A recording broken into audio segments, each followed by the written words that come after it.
우리가 삶을 살면서 때때로 좀 깊이 있는 생각들을 그런 어떤 철학적인 어떤 주제들이라든지 좀 깊이 있는 인생의 문제들을 좀 대하게 될 때 그 가운데 하나가 우리가 역사의 실제성, 이런 거 좀 어려운 말이죠. 죄송합니다. 역사의 실제성. 우리 목사님 기도하시면서 잠깐 그런 말씀해 주셨는데 실제가 뭐냐, 이런 걸 좀 우리가 생각을 한 번씩 해본다면 사실 이게 참 쉽지 않습니다. 우리가 일반적으로 평범하게 삶을 살면서 상식적으로 우리가 실제다 이러는 것은 실제 우리가 감각하고 경험하고 체험되는 거, 그걸 경험해보니 반드시 그러더라, 이런 어떤 보편적인 어떤 원칙, 이런 정도 경험하면 그게 실제다 이렇게 생각을 하겠지만 사실 그렇지 않습니다. 그것은 그래 따지자면 상당히 가변적인 것이고 주관적인 것이고 사실 그런 겁니다. 제가 이 설교 서두에 철학을 말씀드리려고 하는 것보다도요, 우리가 신앙의 삶도 마찬가지입니다. 여러분들의 신앙의 중심과 삶이 과연 이 실제성에 정말 뿌리박고 있는 것인가, 우리가 이런 것들을 한 번씩 좀 생각을 해볼 필요가 있는 것입니다. 뭐가 실제냐, 이런 것입니다.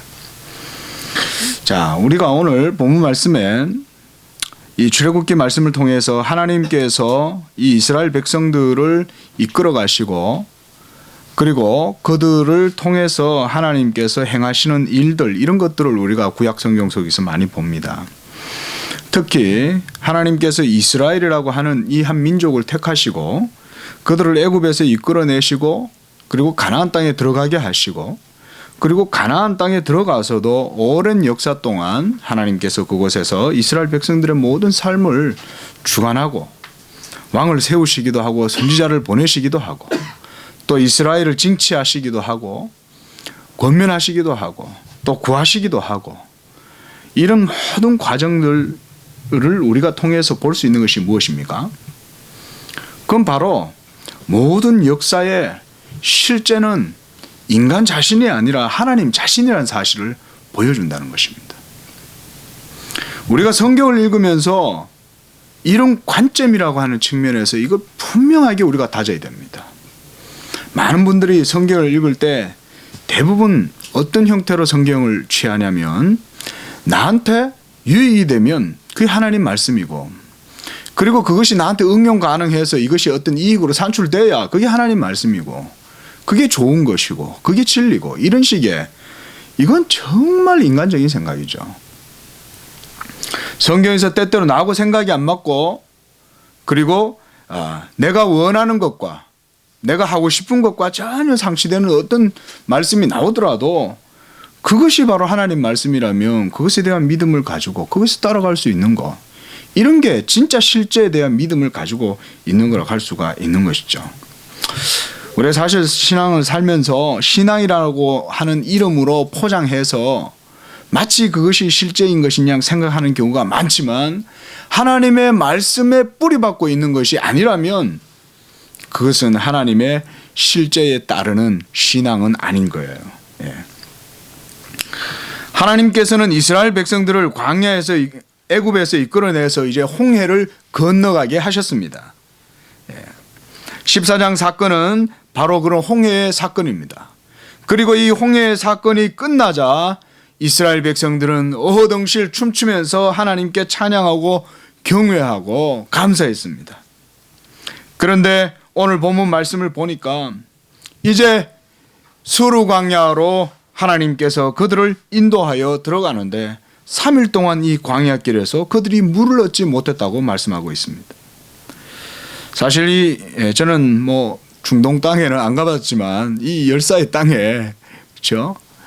이 3일 동안 물 없이 걸어간다는 것은 굉장히 괴로운 일일 거예요. 모르긴 해도 분명히 그럴 겁니다. 자, 이스라엘 백성들은 항상 이런 문제 속에 항상 부딪혔습니다.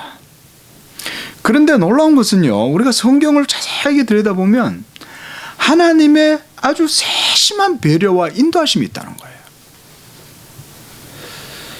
우리는 내가 실제하니 하나님의 실제가 더 나의 실제보다 더 어떤 좀 뭐랄까 주상적이고 뭐 이런 식으로 생각을 하는 경우가 많지 않습니까? 사실 여러분 어때요? 은연중에 여러분들의 생각 속에 그런 생각들이 의식이 배어 있을 수 있습니다. 저는 그래서 한 번씩 이렇게 이제 대화 같은 거 할 때마다 그런 얘기를 해요. 그걸 다 벗겨내야 된다 우리가. 뭐가 실제냐? 이런 얘기 처음 하면 또 뭐 이상한 개똥철학 같은 거 얘기하나? 그게 아니에요. 진짜 실제는 하나님의 실제고 진짜 역사의 실제성은 바로 하나님 자신이 모든 역사의 실제예요. 우리가 이 사실을 마치 어떤 철학적 논변이나 막 이런 거 속에서 그게 검증할 수 있냐 없냐, 오전에도 우리 목사님께서 칸트 얘기하시면서 그런 얘기 하셨지만 모르는 거는 실제가 아니고 그건 모르니까 모르는 것이고 모른다고 그게 다 실제가 아닙니까? 예? 사실 그런 것도 사실 철학자가 얘기하니 멋있는 것 같지만 우리가 조금만 비틀어서 보면요 애들도 아는 얘기예요. 정말로. 예? 내가 모르면 그게 없는 겁니까? 예? 그렇잖아요. 그 논리거든요. 예. 하나님이 안 보이신다고 해서 하나님의 실제성이 없습니까? 그분이 역사의 주관자가 아닙니까? 하나님께서 이 거대한 우주를 하나님의 뜻 가운데 이루어 나가시는데 우리가 그걸 모르니 이 우주는 그냥 진화돼서 가는 겁니까? 예, 그런 것이 아니죠. 자, 제가 이런 말씀 드리는 이유는요, 하나님께서 이스라엘을 이끌어 나가실 때에 그들에게 가르치시고 그들을 통해서 보여주시는 것이 바로 이런 것입니다. 역사의 주관자가 누구냐? 실제로 모든 역사를 이끌어 나가는 그 실제적인 주권이 누구한테 있고 주체가 누구에게 있느냐? 이런 말씀을 하나님은 이스라엘을 통하여서 보여주신다는 거예요. 자, 오늘 그런 과정 속에서 하나님께서는 하나의 이 수단을 사용하시는데 그것은 바로 목마름입니다. 물입니다. 23절 말씀에 마라라고 하는 이것의 뜻은 쓰다라는 뜻인데 이곳에서 물이 있어서 백성들이 마시지 못하여 그것을 마라라 했다 그랬습니다. 이처럼 이스라엘 백성들이 문제에 봉착했을 때 하나님은 그들로 하여금 일부러 그런 문제에 도달하게 하십니다.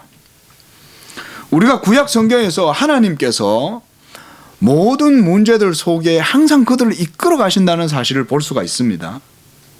이미 애굽에서 출애굽하는 과정뿐만 아니라 그리고 홍해의 그 사건을 당하게 되는 그런 일들도 하나님께서 그들을 인도해 주셨어요.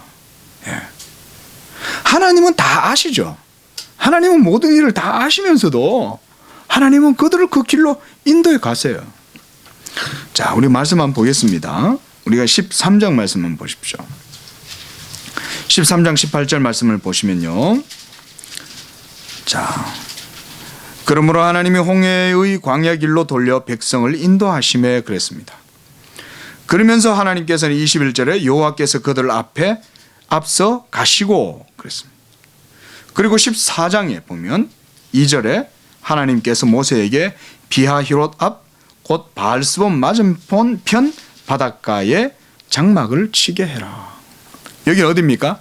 막다른 골목이에요. 갈 길이 없어요. 뒤에는 바다예요. 예? 그곳에 장막을 치게 하라 그러는 거예요. 그러면서 하나님께서는 바로의 마음을 격동시켜 가지고 이스라엘 백성들을 다시금 추격하러 오도록 하시고 이런 과정들이 지금 일련의 과정들이 지금 이루어지는 거예요. 그러면서 하나님께서는 이스라엘 백성들의 앞에서 행하시다가 이제는 애굽 백성들이 쫓아오니까 그 뒤로 하나님의 구름 기둥이 그 뒤로 가는 거예요. 그리고 거기에서 이스라엘과 애굽 백성들을 쫙 갈라서 거기에서 백성들을 해하지 못하도록 하나님께서 막아주시는 거죠.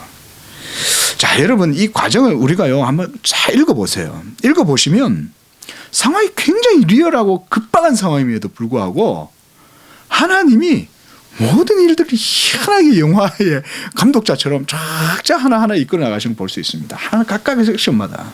예. 생각해 보세요. 지금 막 전차를 끌고 막 달려오고 있는데 하나님께서 애국 군대를 막 혼란 속에 몰아넣어 가지고 막 하나님의 불기둥이 그 사이를 막고 있는 거예요. 자, 하나님이 이런 걸 연출하시는 이유는 이스라엘 백성들에게 이 시각적 효과를 보여주시려고 그러는 거예요. 하나님은요, 우리가 늘 이런 말씀을 할 수 있죠. 하나님은 하시려면 단박에 다 하실 수 있죠. 그렇죠? 이건 믿으셔야 됩니다. 하나님은 순간에 모든 일을 다 하실 수 있어요. 이 사실을 굳게 믿어야 됩니다. 제가요, 우리 청년 지체들도 계시고 그래서 안타까운 마음에 말씀드리는 거예요. 이 신앙을 오랫동안 신앙생활 하셨다는 분들조차도 대화를 해보면 그 사실을 안 믿어요. 이 무슨 얘기냐고요? 하나님의 주권성을 잘 안 믿어요. 하나님은 유리상자 속에 있어요. 그냥. 예? 그리고 그 속에 주권, 하나님의 주권이라는 이름표를 이마에 딱 붙여놓고는 유리상자 속에 집어넣어놔요. 예. 그래서 얘기를 해보면 하나님은 주권 인정한대요. 근데 그 하나님은 유리상자 속에 있는 하나님. 안타까워요. 뭐가 실제입니까? 뭐가 실제예요? 예. 하나님은 하실 수 있다면 지금이라도 모든 일을 다 하실 수 있어요. 애굽 10가지 재앙, 능력이 없어서 10가지 재앙을 쓰냐는 거예요. 그게 아니죠. 하나님은 한 방에 다 끝낼 수 있죠. 예? 블레셋의 병사들을 일순간에 그냥 15만을 다 하나님은 천사를 보내 다 죽일 수 있어요. 예? 그런데 10가지를 쓰시는 거예요. 왜일까요? 이스라엘 백성을 위하여 하시는 거예요. 예. 홍해요? 그쪽으로 안 가도록 해서 다른 데를 할 수 있지만 일부러 하나님께서 지금 홍해를 다 인도하시는 거예요. 예. 예.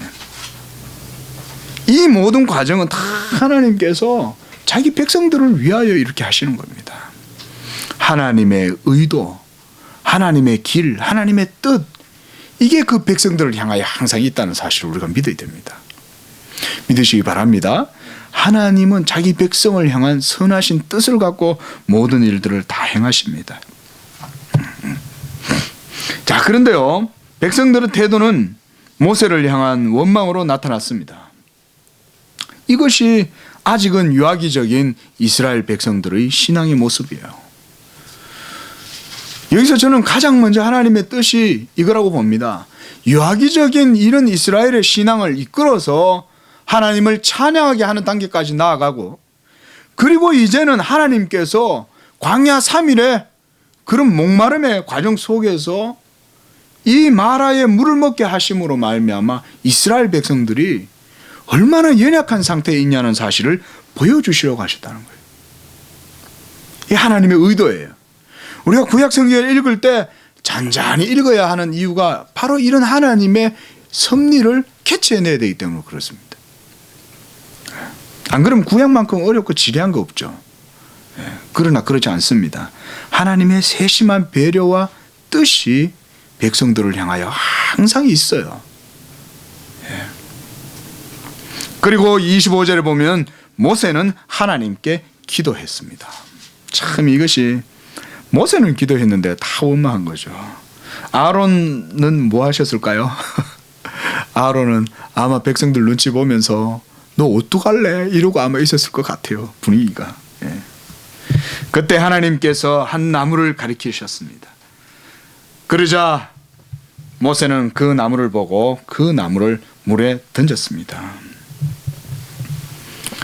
그랬더니 물이 달게 변화되었습니다. 제가 이 말씀을 보면서요, 이게 하나님께서 이런 일을 하신 게 신약에도 있죠. 어디 있습니까? 신약에. 예? 어디 있어요? 물이 변하여 포도주 변화시키는 이 기적의 사건이 나타나죠. 예, 가나 혼인잔치집에서. 예. 이 기적의 사건은요, 이거 다 의도예요, 여러분. 하나님께 포커스를 맞추고 역사의 주관자요, 주체가 하나님이라는 사실을 우리가 기억을 하면서 성경을 읽으면 성경이 믿음으로 해석됩니다. 여러분. 그러지 않고 내가 주체고 내가 유익을 얻어야 되고 이런 식으로만 성경을 보면 성경의 의도를 몰라요. 읽을 수가 없어요. 죄송합니다.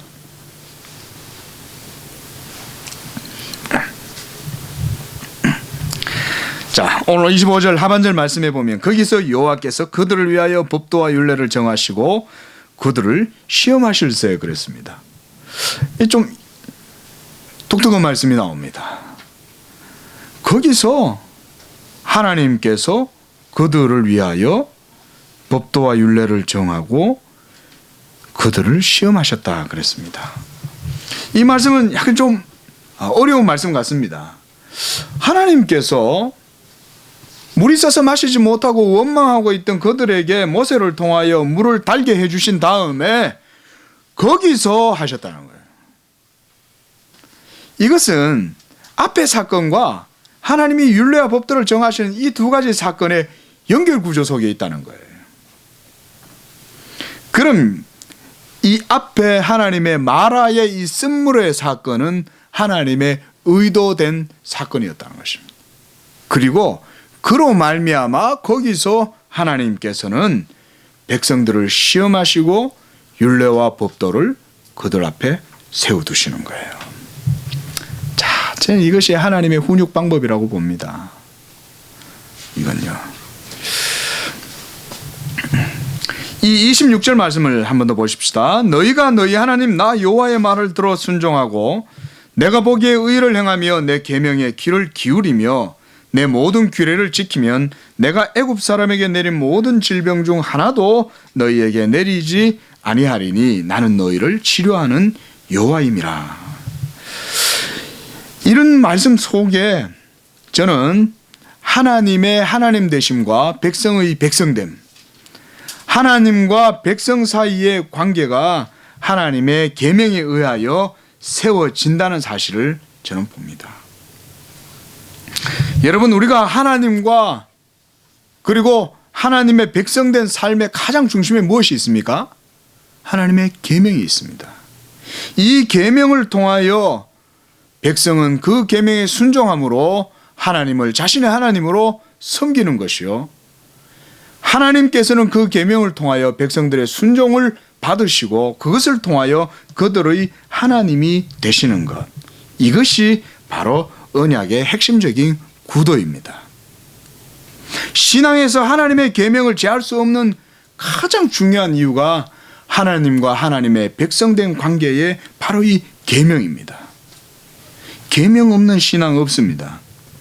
하나님과 백성 사이에 맺어진 이 언약의 관계는 계약의 법을 따라서 이루어지는 약정입니다.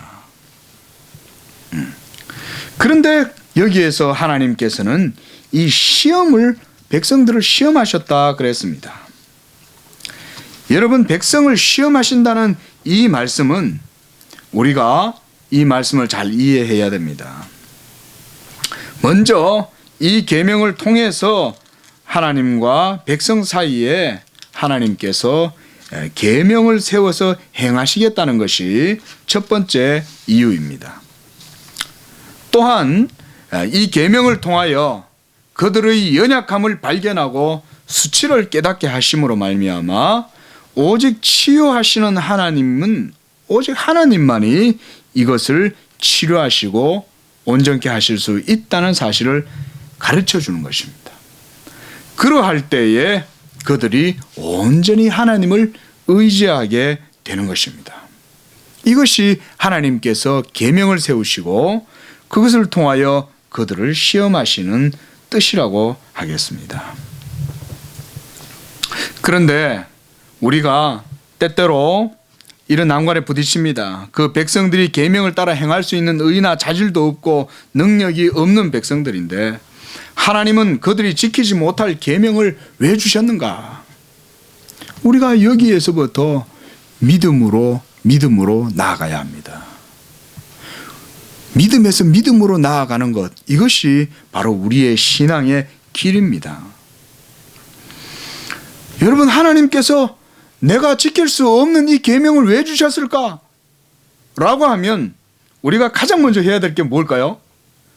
하나님 나 이거 할 수 없어요 라고 이걸 툭 쳐버려야 되겠습니까? 그것이 아니죠.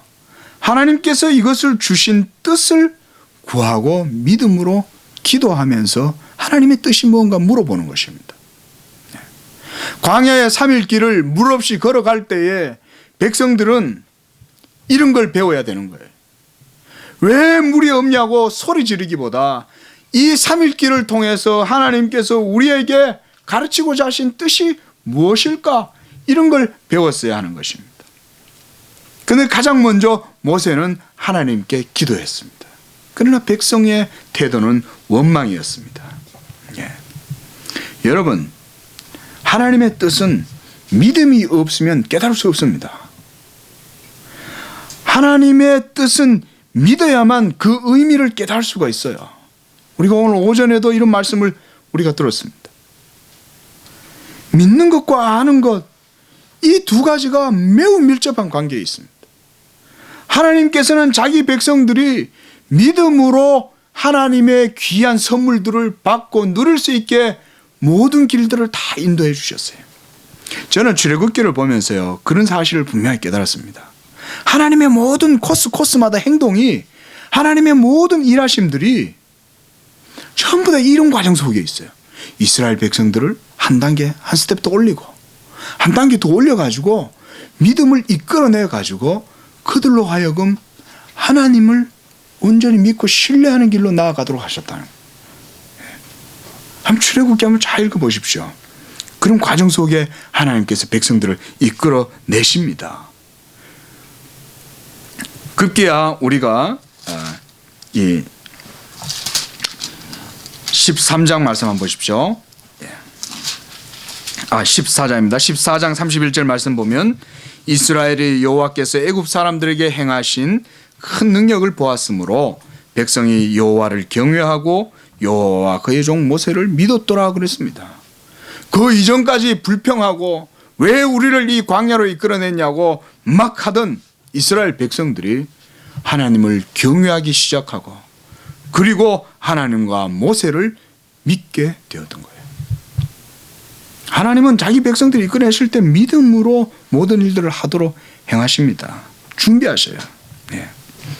우리가 이런 의미에서 진정한 성숙한 성도들의 기도, 가장 대표적인 사례가 어거스틴이죠. 어거스틴의 유명한 기도를 우리가 깊이 되새김할 필요가 있습니다. 어거스틴은 이렇게 기도했습니다. 주께서 명하신 것을 주옵소서. 그리고 당신이 뜻하신 것을 명하시옵소서. 제가 처음 이 기도문을 들을 때 이게 무슨 말인가 고개를 갸우뚱거리고 깊이 생각을 해봤습니다. 그런데 이것이 바로 하나님의 계명 앞에 선 백성된 순종의 기도예요. 이게 얼마나 성숙한 신앙의 기도인지 모릅니다. 우리가 어떤 문제에 봉착했을 때 그것이 무슨 뜻인지 우리는 불평하고 원망하기보다 먼저 하나님의 뜻이 무엇인가를 구해야 합니다. 그 속에서 주께서 명하신 것이 무엇인지 주시고 그 뜻하신 것을 내게 명하시라고 기도하는 것. 이것이야말로 정말 성숙한 신앙의 기도가 아니라 할 수 없습니다. 그러므로 깊은 기도의 경지는 하나님의 계명의 뜻이 무엇인지를 구하는 것입니다. 그리고 그분이 뜻하신 것을 명하시면 행하겠다고 하는 순종과 결단의 마음을 품는 것입니다. 그리고 하나님께서는 그 백성을 위해서 이 계명과 율례를 주셨다고 말씀합니다.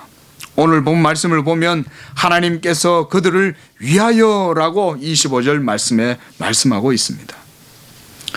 그런데 이 계명을 하나님께서 자기 백성들을 위해서 주었음에도 불구하고 백성들은 자기들의 수준에서 하나님을 섬기기를 원하고 그분의 뜻도 자신들의 수준에서 아전인수격으로 이렇게 해석하는 경우가 비일비재합니다.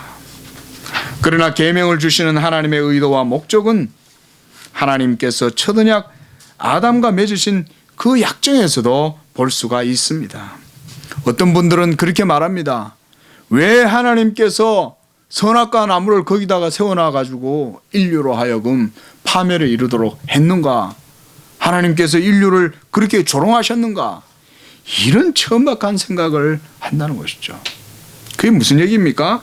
인간 편에서 하나님의 뜻을 그런 식으로 이해를 한다는 것입니다. 자, 늘상 우리가 기억해야 되는 것은 하나님의 편에서 하나님의 뜻을 생각해야 된다는 겁니다. 우리 인간의 생각은 저급하고 유치하고 치졸하고 그저 먹고 마시고 자기 자신의 안위와 영광 이런 거에만 관심 가지고 뭐 해봤던 그런 거 외에는 없어요. 그러나 하나님께 경건한 하나님의 사람들은 하나님의 뜻이 무엇인가를 생각하면 거기에서 참된 지혜와 지식을 깨닫게 되는 것입니다. 하나님께서 계명을 주신 이유가 무엇이었습니까? 그것은 하나님의 뜻을 순종함으로 그 백성들이 하나님의 거룩한 백성된 삶을 살고자 이와 같이 하나님의 인격적인 백성을 삼고자 하는 것이 바로 하나님의 계명을 세우신 목적이었습니다. 오늘 본문 말씀에서 첫 언약의 아담과 맺으신 이러한 약정의 언약의 구도를 오늘 본문 26절에서도 우리가 동일하게 볼 수가 있습니다. 너희가 너희 하나님 나 여호와의 말을 들어 순종하고. 하나님은 이스라엘의 하나님이라는 것입니다. 하나님 자신이 이스라엘 백성의 하나님으로 자처하고 계시는 거예요. 그리고 그 백성은 하나님의 계명을 쫓아 순종하면서 나아가는 것. 이렇게 하나님께서 법 없이 살아가던 이스라엘 백성들을 점차적으로 하나님의 언약 백성의 면모를 갖추도록 하신다는 겁니다. 저는 출애굽기를 통해서 그런 과정들을 보게 됩니다.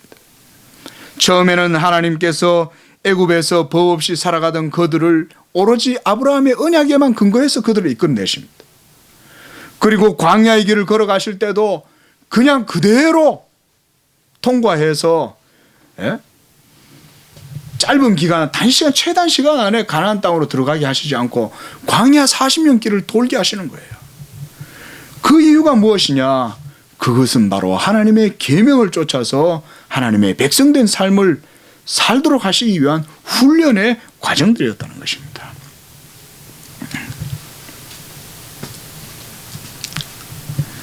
그러므로 계명을 세우신 것 자체가 벌써 하나님께서 그 백성들을 위하여 행하신 일이라는 사실을 기억해야 됩니다. 그러므로 주님은 오늘 이 마라의 사건을 통해서 거기서 그들과 이 계명과 율례를 세우시고 그들을 시험하시고 이것을 통하여 오로지 하나님을 의지할 수 있는 이런 은혜를 베풀어 주신 것입니다. 저는 특히 오늘 본문에서 이 3일이라고 하는 이 말을 들을 때에 저는 이 3일의 숫자가 여러 가지 의미가 있을 수 있겠지만 저는 주님의 십자가의 고난과 이 죽으심의 시간이 연상되었습니다.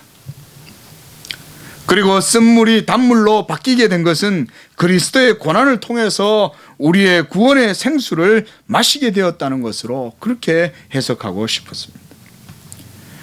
그렇다면 여기에서 쓴물은 무엇일까요?